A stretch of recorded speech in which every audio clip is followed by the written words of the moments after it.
दोस्तों आज की वीडियो में एक मरतबा फिर से हम आपके लिए लेकर हाजिर हुए हैं कंस्ट्रक्शन के काम से मुतल्लिक मुख्तलिफ टेक्निक्स, टूल्स और मशीन्स की बेहद मुफीद मालूमात लेकर। तो चलिए स्टार्ट करते हैं। Number 5, bubble deck. घरों की शटरिंग करते हुए और लेंटर डालते तो आपने कई मरतबा लोगों को देखा ही होगा, मगर लेंटर डालने की ये तकनीक बेहद यूनिक और मुनफरिद है और यकीनन आपके लिए नई भी होगी।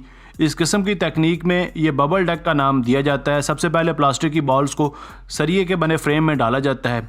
इन सरिये के फ्रेम के ऊपर एक और फ्रेम को वेल्ड किया जाता है। इसके बाद इस पूरे ढांचे को कंस्ट्रक्शन साइट पर भेज दिया जाता है। कंस्ट्रक्शन वाली जगहों पर इन ढांचों को बहुत ही सफाई के साथ बिछाया जाता है। छत पर बिछाने के बाद इनके ऊपर कंक्रीट के मिक्सचर को डाल दिया जाता है। अब सवाल यहाँ ये उठता है कि आखिर इन प्लास्टिक बॉल्स का यहाँ किरदार क्या है। दरअसल लेंटर में डाले जाने वाले कंक्रीट की मदार को लेंटर वो मजबूती नहीं देती जो इसमें फंसे हुए कंक्रीट से मिलती है। इन बॉल्स को डालने से एक तो कंक्रीट का इस्तेमाल कम हो जाता है और ये अच्छी पकड़ भी मुहैया करता है। इस तरह कम सीमेंट और कंक्रीट से ये काम खुश उसलूबी से पूरा कर लिया जाता है। ये लेंटर दूसरे आम लेंटर से ज़्यादा मजबूत भी होता है। Number 4, unitized building. आजकल के इस जदीद दौर में वक्त सबसे ज़्यादा कीमती चीज़ है, इसलिए मॉडर्न कंस्ट्रक्शन के इस दौर में नित नई और जदीद तकनीक का इस्तेमाल अमल में लाया जा रहा है। इन्हीं तकनीक्स में बिल्डिंग बनाने वाली ये तकनीक भी बहुत ज़्यादा मुतासर कुन और कामयाब है।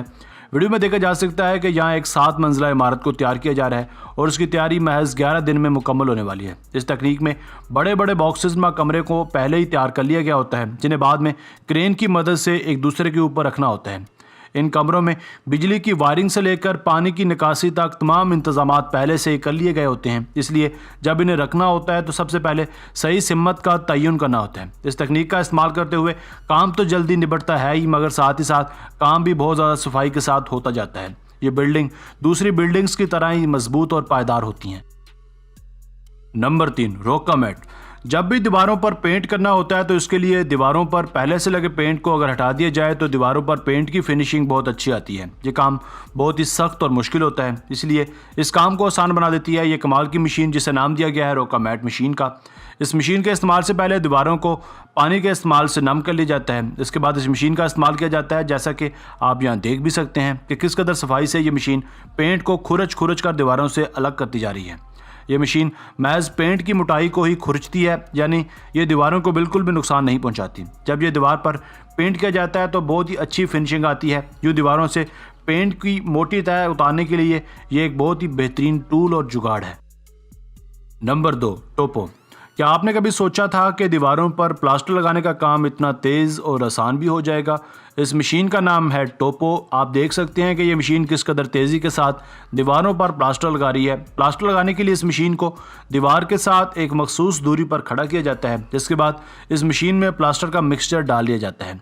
एक बटन दबाते ही ये मशीन ऊपर जाती है और प्लास्टर को दीवार पर लगा देती है। जब ये नीचे आती है तो दीवार पर लगे प्लास्टर को फिनिशिंग दे देती है। जिन जगहों पर फिनिशिंग अच्छी नहीं आती उन जगहों पर कारीगर ये काम मैनुअली भी कर लेते हैं। Number 1, Wacker न्यूसन। बहुत से लोगों के ज़ेर तमीर घर इतनी तंग जगहों पर होते हैं जहां सामान को ट्रकों पर लाद कर ले जाना नामुमकिन हो जाता है। ऐसी सूरत में वहां गधों और खच्चरों की मदद ली जाती है, मगर इस काम के लिए ये ख़ास मशीन तैयार की गई है जिसे नाम दिया गया है वैकर न्यूसन का। यह मशीन हर सतह पर चलकर सामान को ट्रांसपोर्ट करने का काम कर सकती है। ये एक क्रेनुमा मशीन है। सिर्फ यही नहीं, इसको चलाने वाला शख्स इसको चलाते हुए थकता भी नहीं है और काम की रफ्तार भी खासी तेज़ हो जाती है। दोस्तों आज की वीडियो बस यहीं तक थी। उम्मीद है आपको पसंद आई होगी। अपनी राय का इजहार कमेंट सेक्शन में लाजमी कीजिएगा। अगर आपने अब तक हमारा channel Asif Ali TV subscribe नहीं किया तो जल्दी से कर लें, क्योंकि हम आपके लिए ऐसी दिलचस्प और मालूमाती वीडियोज़ लेकर हाजिर होते रहा करेंगे। मिलते हैं एक नई और दिलचस्प वीडियो के साथ, तब तक अपना बहुत सारा ख्याल रखिएगा। अल्लाह ने के बाद।